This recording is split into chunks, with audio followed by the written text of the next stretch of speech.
Hello, everybody. I'm Kristen. And I'm Rachel. And this is So I'm Watching Mayfair Witches, Season 1, Episode 7, Tessa. So prepare yourselves now. We are going to dog this episode because I'm mad. It made me angry. Really mad. Because also, like, I don't even feel any, like, poetic justice or, like, poetry, any kind of narrative poetry in the fact that Tessa died anyway. Yeah. I'm not here for it because, and then also Alicia was being a real cunt. Was that her mother? Yeah. Dude, I don't understand why she was being so nasty. No. When she opened the door, why the rest of them were being so cold to her, and like, shouldn't you be on your way back to San Francisco right now? I'm just like, if you guys were any kind of welcoming committee, we wouldn't be having this problem. Well, and it's also if you hadn't totally tricked me into absorbing this demon into me. Exactly. Like, it's a whole thing. And I also really hated how JoJo got sidelined in this episode. Me too. Because so far, she's been one of my favorite characters. In addition to all of that, we spent far too much time with the incel witch hunters. It's too real, and I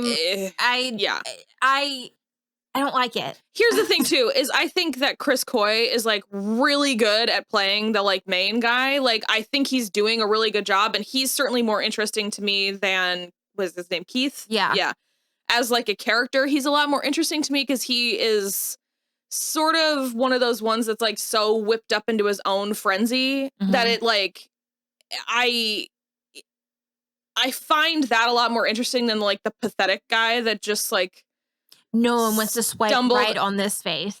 Okay, here's what you can do. You can get an astringent, and you can help get rid of all the little boils on your face. You can also get a skincare routine, and you can also work on your fucking personality, and someone would find you attractive. You could also get a different haircut and some different frames for your glasses. I mean, like, these are fixable issues. Wash your hair. Just stop being shitty. Yeah. And maybe someone might like you. Exactly. There's somebody for everybody. And even if you feel like what you're into is not cool, I got a newsflash for you, friends. There's someone out there for everyone. There is a group for everyone. There is a person for everyone. Just invest in that part instead of no one likes me. Yeah. And the joy that you will find in life. Especially because you can tell that for Keith, it was like he didn't get bitches in high school. And so now he like that. No bitches for anyone. That's the whole thing, is the no bitches in high school has progressed into his whole life. And it's so annoying.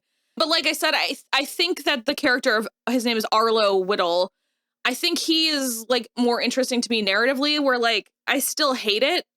And it's like awful to have to watch. But like, at least he has like convictions, I guess. I don't know. Like, I guess at least like something.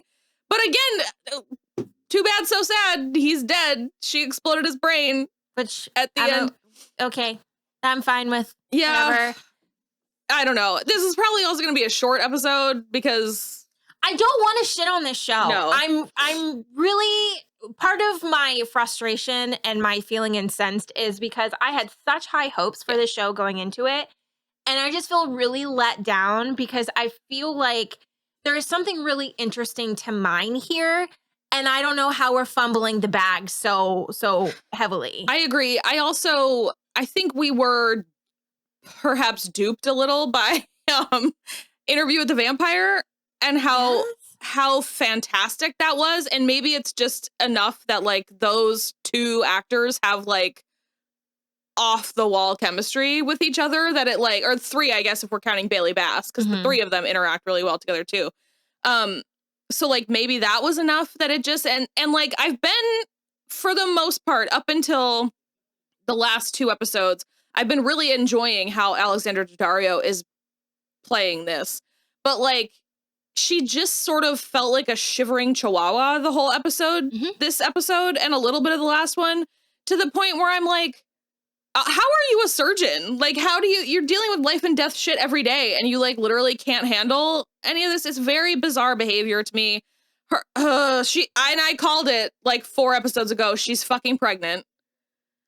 And it's apparently Cyprian's baby, but I think it's sort of Lasher's baby, because in the after the episode thing, they were like, it's because of Lasher's will. Like, Lasher willed it to happen. In my opinion, it's because Cortland has her birth control pills somewhere. Yeah. And I also just, like,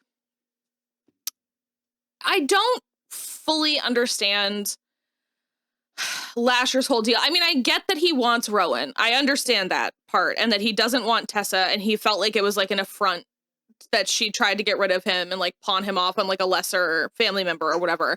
But what I don't understand is like why he just doesn't seem to be like operating by any like regular motivations, because like I don't understand why he wouldn't still help Tessa, because I sort of think it was a 50-50 shot that Rowan was going to call him back into her, especially after Tessa died. Like, imagine if he saved Tessa. I think Rowan would have been more willing to call him back into herself. And instead, it's happened in this, like, height of the moment thing. And they keep talking about the prophecy. If only we knew what that was. Yeah, that's really weird that we haven't actually, like, heard the prophecy. And so then also the reason that JoJo was sort of sidelined in this episode is because then also Rowan violated the HIPAA Act and totally outed Cortland's Parkinson's. Not like she didn't say the words, but like JoJo knows that something is up with his health now. And I'm just like, what are we doing? And there's only one episode left. I do not see it. I know it got a season 2, but I do not see an end game inside like a season sufficient end game. I don't know. And apparently the Talamasca, or the guy from the Talamasca, his name is Albrecht, connected to Cortland. Well, he knows all the powerful people, so it makes sense that he would know the head of the Talamasca, except for that the witches seem not to appreciate the interference of the Talamasca. I don't know. And it doesn't seem fully symbiotic. Cyprian was also still trapped in the memory of, like, Suzanne's memory of first calling Lasher and, like, burning the village and everything. And he couldn't get the necklace because then he was trapped in Lasher's memory. He was trapped in, or pulled into Lasher's memory from the beginning. From the beginning. Yeah. Okay. I thought it was Suzanne's and then it switched. Okay. No, it was Lasher's the whole time. So he couldn't get the necklace because it wasn't Suzanne's memory. So he just killed himself in the memory, which we were led to believe would have dire consequences. It was implied that it would have terrible consequences, but he did it, and then he was just sort of fine. I wonder if it's because he did it by his own hand that he didn't die in the real life. Maybe. I don't know. Also, Healer got a name, and her name's Arjuna, and he kept calling for her. And that's the thing, too, is like I am still seeing flashes of stuff I find interesting, because she was like hovered over him in like underneath like a shroud, like a white lace shroud to communicate with him. And I'm like, that's fucking cool. Yeah. If only we saw actual witchcraft. Well, like more than once in an episode. We also did get the scrying in this episode, which was also interesting. But is he a Mayfair, or is he just some like rando friend of theirs? He seems to just be a friend of theirs, because what the Mayfair witches all seem to be women. So I think Alonzo is just a friend. But he can scry, and so apparently he helps the cops and stuff. I just like that I get to that place and I'm like, if the witches are public enough that the cops are coming to them for help finding people, how is there in New Orleans, Louisiana, one of the most magical places on earth, how is there a big enough faction to be kidnapping young girls that they suspect of witchcraft? And I fucking don't even get me started on the dumb fucking people who kidnapped Tessa.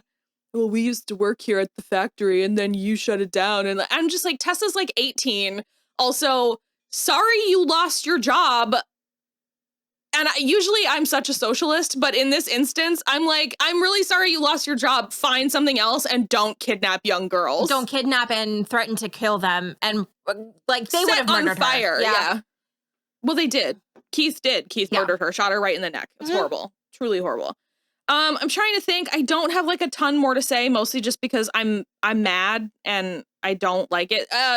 Rowan did call Lasher back in to herself. I guess she's going to make him go hunt Keith in the next episode because she got shot in the shoulder also. Mm-hmm. And apparently that's going to take her all the way out of commission, unlike when Cyprian got totally stabbed in the guts and Tessa got shot in the neck. And I'm just like, whatever.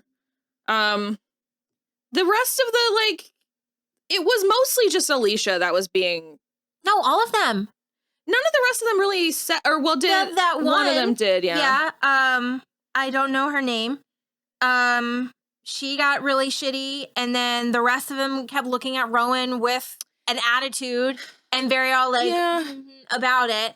I also like, she's still a Mayfair and she still has powers just because she doesn't want a demon residing in her. And that's the thing I think that gets me the hardest is like, not, and perhaps this is explored more eloquently in the books, but like none of these other witches understand what it's like to have Lasher in them and around them all of the time. And so they're making a big fat fucking deal about how she should feel so honored and stuff. And I'm just sort of like, you don't know what it's like never having a moment's peace. And he obviously wants something sinister. Yeah, right. And my whole thing is they keep invoking the word family. Yeah. And I'm like, babes, let's zoom out a little bit. Yeah. I was taken from my mother. Yeah. And had a whole separate identity and lived my life thinking I was this whole separate person, not knowing any of you fucking existed. Yeah. And then all of a sudden it's dumped on my lap. And you all are thrusting things upon me, saying things to me, and expecting me to know what any of this means. And it's really weird. How am I supposed to invoke family or feel like a part of this unit or this circle when no one has tried to support me besides JoJo and Cortland in a weird fucking way? And then I had to see my mother decapitated. Yeah. And then all of you like are just very in and out. And all this weird shit keeps happening. And Beth Grant keeps trying to murder me. And I don't know. That's the thing. You're right. They've not been overly welcoming. She didn't even meet most of them until she wanted Lasher out of her. Exactly. So, and I think her name is Lila, the oldest one. She found out that Rowan is pregnant and told Cortland. So Cortland also knows. Oh, Dolly Jean. No, Dolly Jean is in the middle. Oh. I'm almost positive. Well, that's not her. Lila is not her. But I don't know. Dolly Jean's headshot looks too young. Yeah. Yeah, I don't know. It's just like not really anything is pulling together in the way that I would have thought. And I feel like the only thing we're going to actually like get taken care of next week is killing Keith. In which case... Killing Keith and then probably Lasher and Rowan coming into full union. Some kind of, Well, and we'll probably find out about the fucking prophecy the last episode. So. And I just feel like Alicia is going to be an absolute nightmare now that Tessa's dead.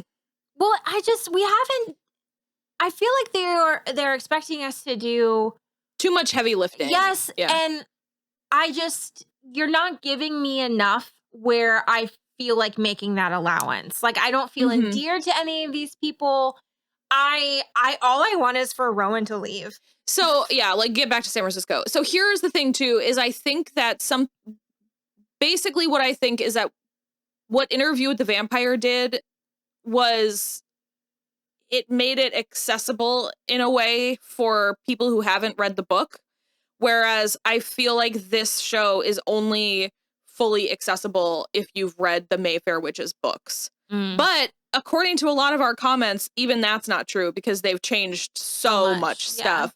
So I don't know. Not my favorite. We're going to watch the next one, but depending on how it lands, we may or may not be back for season 2. So I just don't really feel like feeling angry for an hour because it just made me mad. And I was barely checked in to begin with, but I was fully checked out by the end of the episode. Yeah, I agree.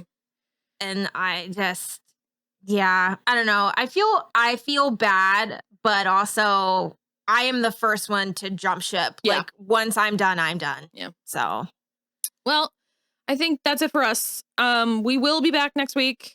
So I guess Yeah. Watch if you want. Yeah. Sorry. But most of you seem like you're with us anyway. So yeah. People are angry for different reasons, but people are generally angry. Yeah. So I guess thanks for being angry with us. All right. Okay. Bye.